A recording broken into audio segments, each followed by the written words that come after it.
ಗ್ರಾಮಾಂತರ ಸವಿತಾ ಸಮಾಜದ ಕ್ಷೇಮಾಭಿವೃದ್ಧಿ ಸಂಘದಲ್ಲಿ ಒಡಕು ರಾಜೀನಾಮೆಗೆ ಮುಂದಾದರು ಅಧ್ಯಕ್ಷ ಸಂತೋಷ್. ಹೌದು, ಕಳೆದ ಒಂದು ವರ್ಷದಲ್ಲಿ ಸಾಲಿಗ್ರಾಮ ತಾಲೂಕು ಗ್ರಾಮಾಂತರ ಸವಿತಾ ಸಮಾಜದ ಕ್ಷೇಮಾಭಿವೃದ್ಧಿ ಸಂಘವನ್ನು ಉದ್ಘಾಟನೆ ಮಾಡಿದರು. ಅಧ್ಯಕ್ಷರಾಗಿ ಸಂತೋಷ್ ಅವರು ಅವಿರೋಧವಾಗಿ ಆಯ್ಕೆಯಾಗಿದ್ದು, ಇತ್ತೀಚಿನ ದಿನಗಳಲ್ಲಿ ಸಂಘದ ಸದಸ್ಯರುಗಳಿಂದ ಯಾವುದೇ ಹೊಂದಾಣಿಕೆ ಇಲ್ಲ, ಕೆಲಸ ಕಾರ್ಯಗಳು ಆಗುತ್ತಿಲ್ಲ. ಸಂಘ ಉದ್ಘಾಟನೆಯಾಗಿ ಒಂದು ವರ್ಷ ಕಳೆದರೂ ಕಚೇರಿ ಓಪನ್ ಮಾಡಲು ಆಗದಿರುವ ನನಗೆ ಅಧ್ಯಕ್ಷ ಸ್ಥಾನ ಬೇಡ ಎಂದು ಬೇಸರವನ್ನು ವ್ಯಕ್ತಪಡಿಸಿ ಮುಂದಿನ ದಿನಗಳಲ್ಲಿ ರಾಜೀನಾಮೆ ನೀಡುತ್ತೇನೆ ಎಂದು ಆರ್ಜಿ ನ್ಯೂಸ್ಗೆ ಮಾಹಿತಿ ನೀಡಿದ್ದಾರೆ.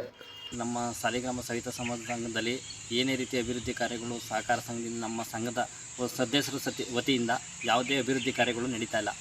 ಅಭಿವೃದ್ಧಿ ಕಾರ್ಯಗಳು ನಡೀತಾ ಇರೋದ್ರಿಂದ ನಾನು ಅಧ್ಯಕ್ಷ ಸ್ಥಾನಕ್ಕೆ ಮುಂದುವರಿಯಕ್ಕೆ ನನಗೆ ಮನಸ್ಥಿತಿ ಇಲ್ಲದ ಕಾರಣ ನಮ್ಮ ಸಂಘದಲ್ಲಿ ಕೆಲವು ಆಂತರಿಕ ಸಮಸ್ಯೆಗಳು ಉಂಟಾಗಿರೋದ್ರಿಂದ ನಾವು ಈ ಸಂಘದಲ್ಲಿ ನನ್ನ ರಾಜೀನಾಮೆಯನ್ನು ವ್ಯಕ್ತಪಡಿಸಬೇಕು ಅಂತ ಅಭಿಪ್ರಾಯ ಮೂಡಿಸಿದ್ದೀನಿ.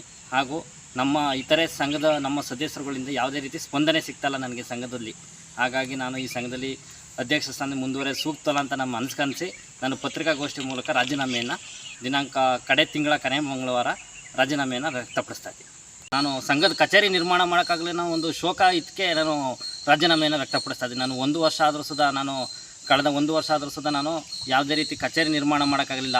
ಸಂಘದ ಕಚೇರಿ ನಿರ್ಮಾಣ ಮಾಡೋಕ್ಕಾಗಲಿಲ್ಲ ಅಂದರೆ ಒಂದು ಅಧ್ಯಕ್ಷ ಆಗಿ ಅದು ಇರೋಕ್ಕೆ ಸೂಕ್ತವಲ್ಲ ಅಂತ ಅಂದ್ಬಿಟ್ಟು ನಾನು ರಾಜೀನಾಮೆಯನ್ನು ಕೊಡ್ತಾಯಿದ್ದೀನಿ.